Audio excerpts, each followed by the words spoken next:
Sons da Terra.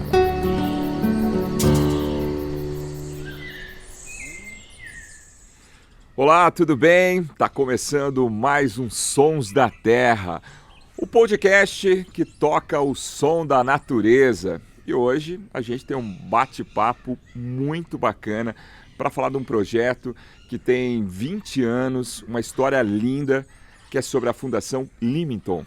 E para falar com a gente, bater um papo, eu estou com o presidente da Fundação Limington, o Luiz Fábio. Tudo bem, Luiz? Prazer. E obrigado por receber a nossa equipe aqui nesse espaço maravilhoso que a gente vai falar mais daqui a pouquinho. Obrigado, viu?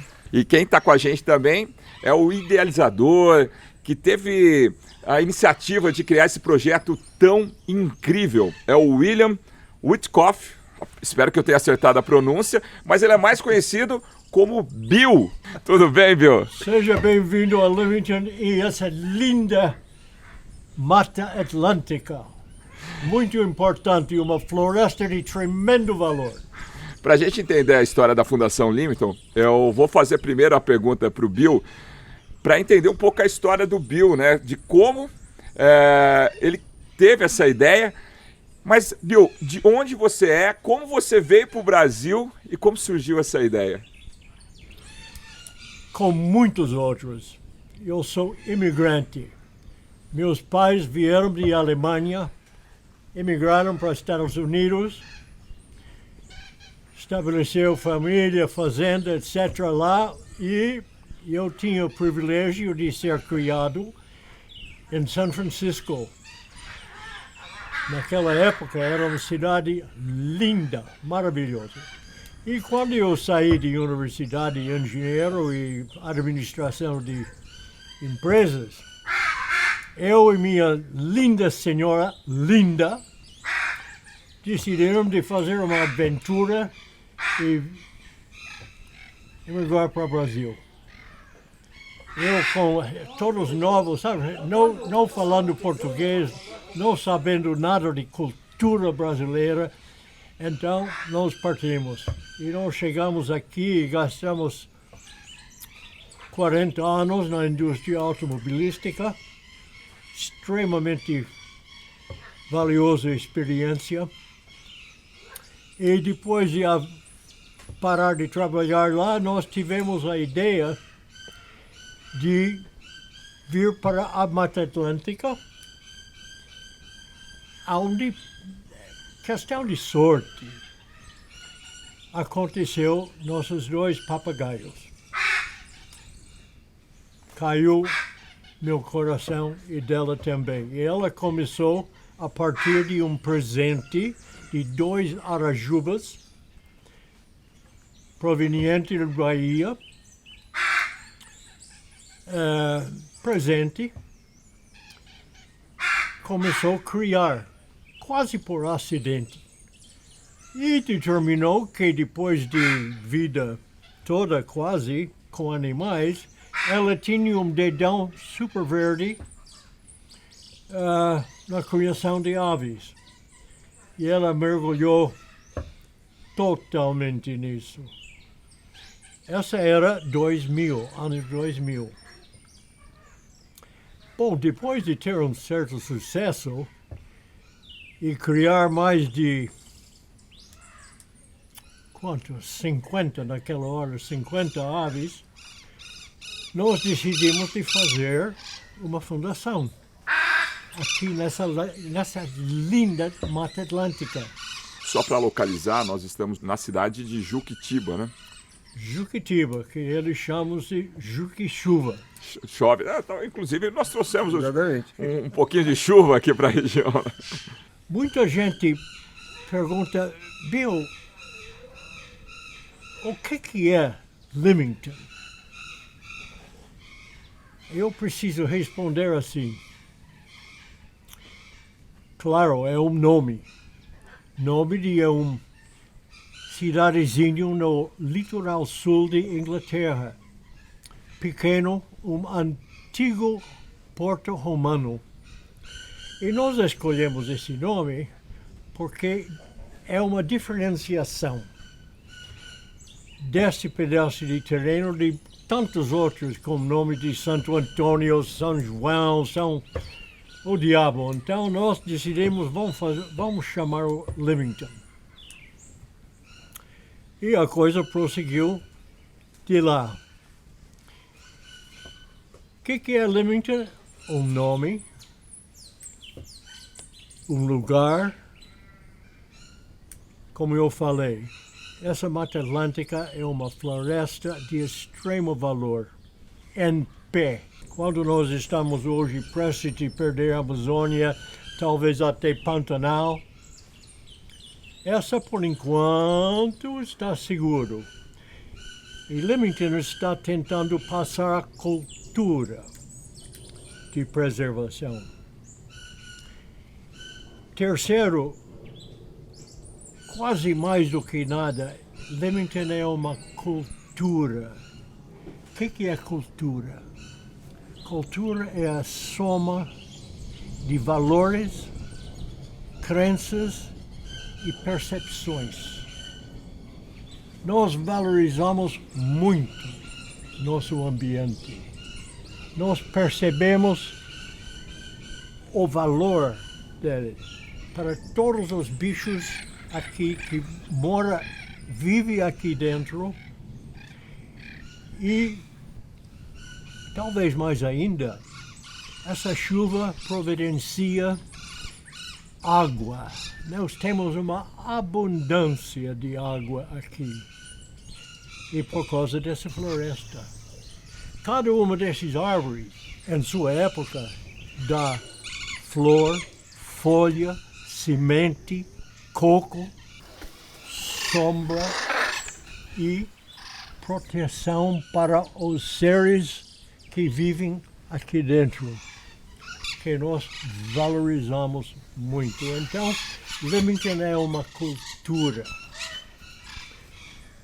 Também Limington é uma pequena semente de pessoal que tem know-how.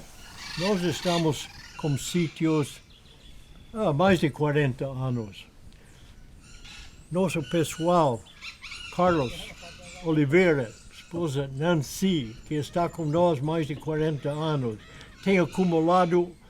Carlos enxerga o mato, cheira o mato. Só para contextualizar, o Carlos e a Nancy, eles moram aqui na fundação, trabalham aqui e eles são um casal, né? Os dois são o braço direito aqui da fundação, né? Perna direita, tudo. Olha, eu considero que nós todos são iguais. Eu forneço suporte de baixo para cima. Também nós temos outro pessoal que alimenta e limpa todos esses aviários. Tudo isso olha, nós trabalhamos aqui 24/7. Não tem folga aqui. Não tem feriado. Para os bichos também não tem feriado, né, Luiz?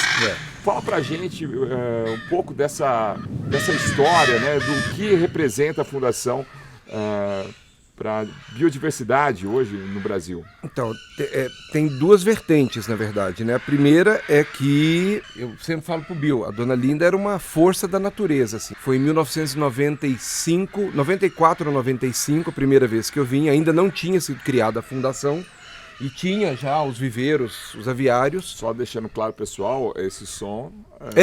o som dos bichos da fundação, né? A gente está aqui, eles estão se comportando normalmente como eles fazem. Nós estamos cercados por esse som. Isso, a gente tem aqui, a gente está ouvindo aqui agora um sabiá que está cantando, ararajuba, arara azul e arara azul de Lear, né? Então os bichos estão se comportando normalmente aqui como sempre. E a Dona Linda era de fato uma força da natureza, assim. Ela além de ter uma energia que era impressionante, e não era uma energia só de cuidar de bicho, era uma mulher que realmente colocava suas opiniões, ela estudava muito, ela estudou muito sobre manejo e criação de aves em cativeiro, especialmente de psitacídeos, E ela entendia, e ela era muito forte nas opiniões dela. Então era muito prazeroso discutir, porque não era uma discussão que todos os lados saíam aprendendo, né, quando a gente sentava aqui para bater papo. E Luiz, não esquece de mencionar, ela aprendeu a criar os 3 harpias. Isso, aqui mesmo, isso que eu ia falar agora. de ovos. E ela criou à mão, desde os ovos, as ararajubas, que foi a primeira grande criação em escala que a Fundação teve. A gente hoje já passou de 100 filhotes de ararajuba reproduzidas aqui, criadas aqui. E a dona Linda pegava o filhote, o ovo, e do dia 0 ela levava o filhote até ficar adulto. E tudo anotado. As anotações que a dona Linda tem de cada filhotinho, todas as fichas, até hoje a gente usa como um padrão para ver se os bichos estão se desenvolvendo bem. Depois ela criou muito bem as araras azuis, né? As anodorrincos e assintinos, que a gente tem hoje fêmea com filhote aqui, com ovo hoje na fundação, vários filhotes, então já é uma tradição. E ela começou a ser muito conhecida no Brasil e fora do Brasil por esse talento na reprodução de aves. E foi confiada a ela também a criação à mão de arpias. Então, durante alguns anos, 2 ou 3 anos talvez, a gente teve arpia sendo reproduzida aqui na Fundação, criada desde o primeiro dia, com um pedacinho de carne, pela dona Linda. Vamos frisar que são espécies ameaçadas, Isso, espécies que estavam desaparecendo da natureza, e graças a esse trabalho a gente pode ver que pode dizer que essas espécies estão, a ararajuba principalmente, está voltando para a natureza. Sempre teve no DNA da Fundação, e aí desde antes da Fundação, com a dona Linda, com o Bill, o Carlos, a Nancy, toda a equipe, essa ideia de que é importante desenvolver o manejo das espécies sob os cuidados humanos, né? A gente acha que isso é muito importante, não só na questão de ter o animal em si, mas também para desenvolver novas técnicas, porque a gente nunca sabe. Por exemplo, nós temos 2 araras azuis aqui que vieram resgatadas de Belo Monte. Então, quando foi feito o fechamento da usina de Belo Monte, essas araras iam morrer afogadas, eram filhotes que estavam em ninhos, as árvores iam ser ou derrubadas ou inundadas pela represa. E, imediatamente, a Fundação foi lembrada como um ponto de referência para o manejo dessas aves. E estão ótimas aqui, né? Então, são 2 aves lindas que temos aqui hoje, que foram salvas da inundação de Belo Monte, né? Então, onde estavam essas aves assim? O pessoal conseguiu resgatar como? A gente teve que, na verdade, a empresa que estava cuidando do desmatamento para poder fazer o enchimento da represa percebeu as araras azuis nesse ninho, 2 ninhos diferentes, e aí entrou em contato conosco. Tivemos que colocar um guindaste para retirar, foi uma operação de guerra para tirar os filhotes. E eles sobreviveram porque a gente tem essa boa experiência com o manejo aqui, né? Então as araras hoje estão ótimas, já estão chegando na idade reprodutiva, enfim, tem toda uma história com elas também. E o outro ponto, além de desenvolver o manejo, que sempre foi uma coisa que a gente considerou importante, a gente também acha que tem que ter uma porta de saída, né? Não adianta ficar reproduzindo.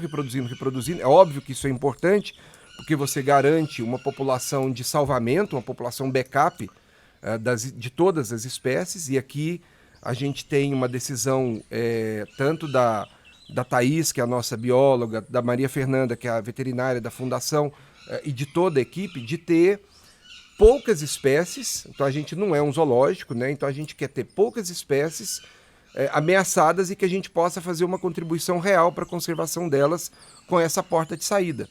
E essa porta de saída, para nós hoje, é a reintrodução. Então, por exemplo, no caso da ararajuba, a gente já tem projetos em andamento de reintrodução. O Amazona Vinácea, a mesma coisa. O papagaio do peito roxo. Até mostrou esse trabalho. Isso, vocês têm acompanhado esses projetos. Entrar lá no nosso site, Terra da Gente, Ararajuba, né, vai ter. E como que é para reintroduzir essas espécies, né? Existe, porque por exemplo, felinos, né, tem uma dificuldade muito grande para a reintrodução de onças, né? É sempre um debate muito grande sobre o assunto. No caso das aves, isso é mais fácil? Como que é? É bem mais fácil. É muito mais fácil que felinos, né? Não dá nem para comparar. É que a reintrodução é diferente de soltura. O que a gente vê muito na TV ou na mídia, frequentemente, são essas apreensões que são feitas, né? E muitas vezes as pessoas simplesmente abrem as gaiolas, quebram as gaiolas, enfim, soltam as aves. Soltam as aves. É melhor a gente parar no soltam as aves, né? Simplesmente deixam os bichos ir embora. Isso não é reintrodução, isso é só uma soltura, tem vários problemas associados com isso, é um procedimento bastante questionável do ponto de vista técnico, científico e de contribuição real para a conservação. Ela não está pronta para se adaptar Tem novamente. todos os aspectos negativos nessa prática, desde a falta de exames sanitários, né, nas aves, que frequentemente acontece mesmo. Ou seja, ela pode também Ela pode estar portando algum tipo de patógeno, algum tipo de doença, e ela vai carregar essa doença para a vida livre. A falta de histórico de preparação dessas aves, então podem ser aves que viveram 20, 30 anos em cativeiro e que são soltas sem um preparo para isso. Então você imagina você que morou 30 anos na Vila Madalena, em São Paulo, e de repente é colocado na Amazônia para se virar. Você não sabe onde tem água, você não sabe onde tem comida, você não sabe qual é o teu predador, né? Então, assim, tem esse problema. Você não tem, muitas vezes, a razão sexual dos bichos bem definida. Então, você pode soltar muito macho e poucas fêmeas, porque você simplesmente soltou as aves. E tem outros dois aspectos importantes, para mim, assim, talvez entre os mais importantes. Primeiro, que é a pergunta que você deve fazer, né? Para que reintroduzir? Você está soltando para quê? Para ficar livre daqueles bichos que foram apreendidos? Qual é o sentido da tua reintrodução? É só para não ter bicho em gaiola, ou você está querendo dar uma contribuição para a conservação? E segundo, é muito importante saber se a ave que você soltou, se ela foi extinta na área que ela está sendo colocada hoje. Porque senão você está causando mais um problema. Imagina você morando num apartamento, que é o teu território, e chega alguém lá e coloca mais 4 famílias ali dentro, para disputar o mesmo recurso dentro daquele mesmo território, que é aquele apartamento ali. Claro que não vai dar certo, é evidente que não vai dar certo. Então isso não é reintrodução. Então o que a gente faz aqui é levar animais que foram criados sob cuidados humanos para áreas onde as espécies foram extintas, então a gente sabe que não tem nenhuma lá, e a ideia é fundar uma nova população autossustentável ali.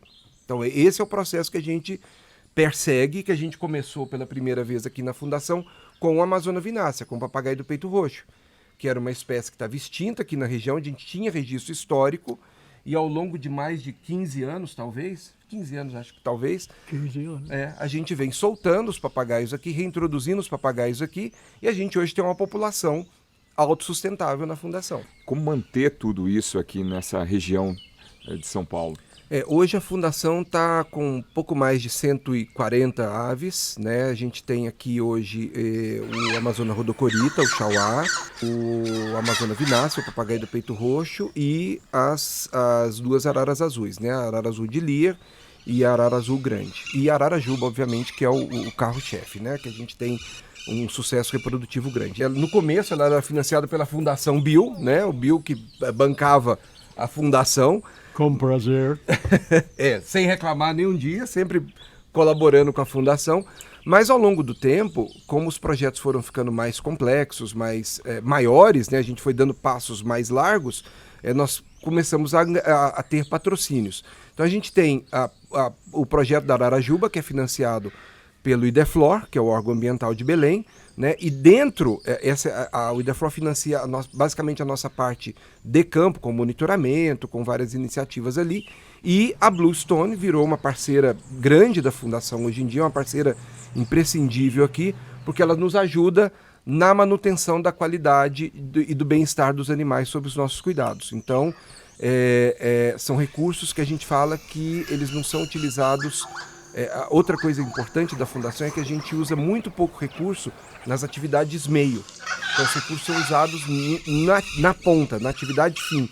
Então, a parceria com a Bluestone, por exemplo, ela é utilizada basicamente para cuidar do bem-estar dos animais. Então, é onde a gente entra com alimentação de alta qualidade, com a manutenção dos aviários, com todo o enriquecimento ambiental que é feito nos aviários de reprodução e de manutenção. E aí também no transporte, enfim, a gente tem várias iniciativas em conjunto aí, mas assim, obviamente a gente sempre está procurando os patrocínios para esses projetos.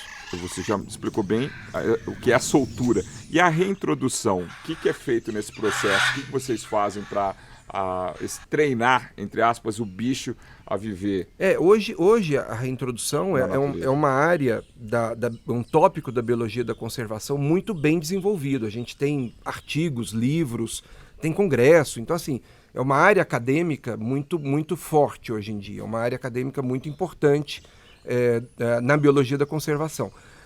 Então existem técnicas, a gente recebe aves aqui que foram às vezes apreendidas pela polícia ou pelos órgãos ambientais ou que foram doadas por particulares que em algum momento tinham essas aves, né, ararajubas ou araras, e não desejam mais ter por diversas razões, trazem para a fundação. Então a primeira fase que a gente tem são os exames sanitários. Então, todas as aves que estão aqui hoje passaram pelos exames sanitários mais importantes. Então, circovírus, bornavírus, os exames de sangue rotineiros e tudo. Então, o bicho passou por esse primeiro filtro, né, que é o filtro sanitário, ele sobe. Ele sai da nossa quarentena e vem para cá. Então, aqui a gente vai decidir, num segundo passo, se ele tem um comportamento que o qualifique para reintrodução ou que o qualifique para ser mantido sob cuidados humanos para reprodução. Então, se é um bicho extremamente manso ou que tem alguma estereotipia, algum problema de comportamento, talvez ele não seja tão bom para ser reintroduzido, porque ele não vai se comportar bem na natureza e vai ter uma chance maior de predação. Então, tem esse segundo filtro, então você separa, esse aqui vai ser um animal bom para reprodução, vai ficar no plantel, ou então esse é um animal que vai ser reintroduzido. E o terceiro filtro é o filtro de preparo físico, de condições físicas. Então ele tem que passar pelo exame sanitário, pelo exame comportamental e pelo exame físico. Então não adianta você ter um animal que é esperto, que é atento, que seria ótimo para reintrodução, se ele não voa bem. Por exemplo, a gente já recebeu aves aqui que tomaram tiro de fazendeiros ou de pessoas que têm fratura na asa. Então, é um animal excelente, seria maravilhoso para ser solto, para ser reintroduzido, porque ele veio da natureza, mas ele não vai voar, ele não vai ter um desempenho bom na natureza. E qual que é a maior dificuldade que vocês notam assim, para esse animal ser reintroduzido? Qual que é esse problema, por exemplo, de chegar ferido e não ter mais condição? Então, aí chegou nesse terceiro filtro, que é o filtro, digamos, da condição física. Se esse animal está apto para ser reintroduzido, ele vai ser recuperado aqui então, né? Vai receber a alimentação balanceada que a gente tem aqui e tudo. E aí, na última etapa, então ele é conduzido para o projeto de reintrodução. Então, por exemplo, vou citar o caso da ararajuba, que é o projeto que está acontecendo agora.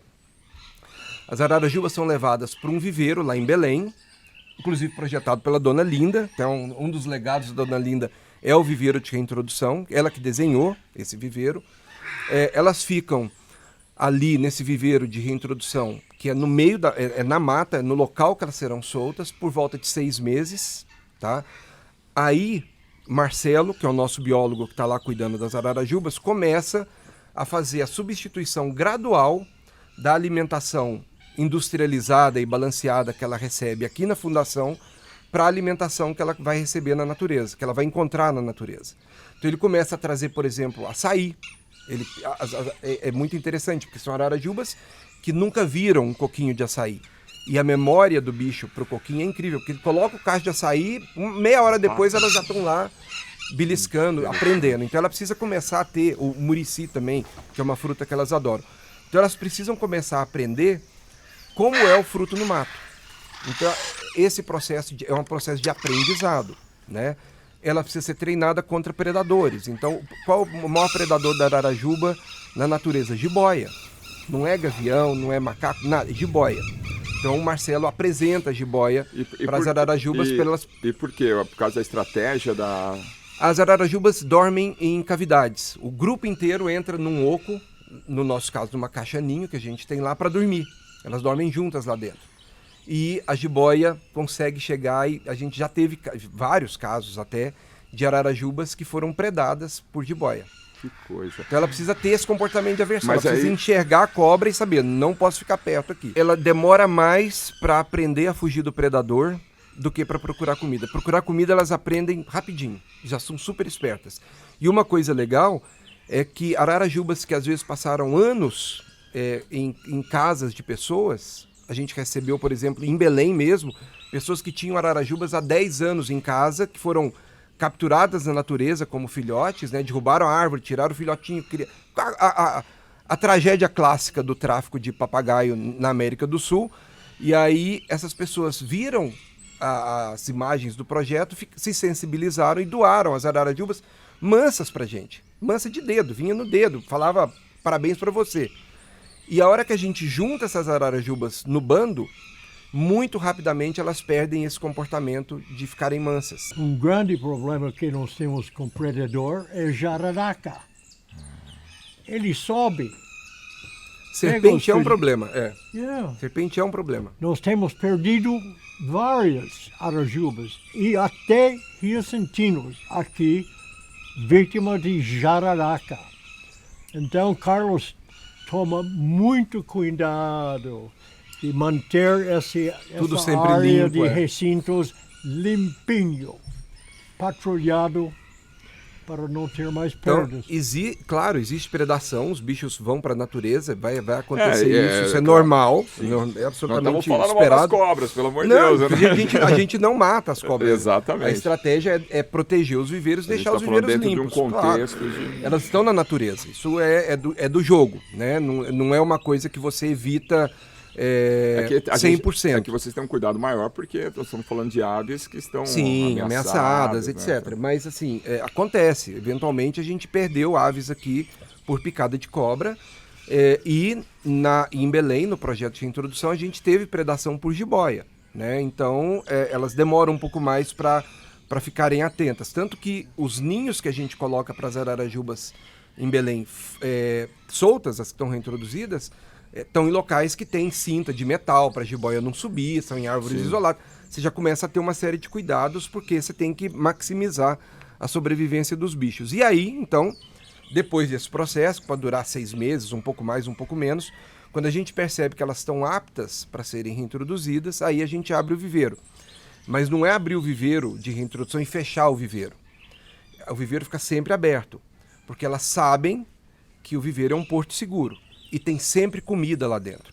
Então, assim, deu algum problema, não achamos, precisamos voltar, elas sabem que podem voltar ali.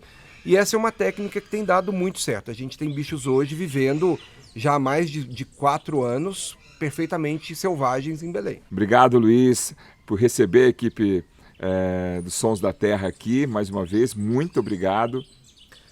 A gente acha que divulgar projetos bons como esse, e eu estou falando bom porque não é porque é da Fundação, porque é realmente um projeto bom que a gente tem, esse DNA que a Fundação tem de lidar com aves ameaçadas e de ter essa porta de saída. Então a gente quer divulgar sempre que possível esse tipo de iniciativa. A gente fica feliz porque o Terra da Gente é um programa muito tradicional no Brasil, né? Um programa muito querido pelas pessoas. E é um programa que também tem esse DNA de trazer notícias ambientais boas, né? Mostrar que nem tudo está perdido, nem tudo é ruim, e que a gente pode pontualmente... A gente sabe que nós somos uma gota d'água num oceano de situações ambientais que a gente tem no Brasil.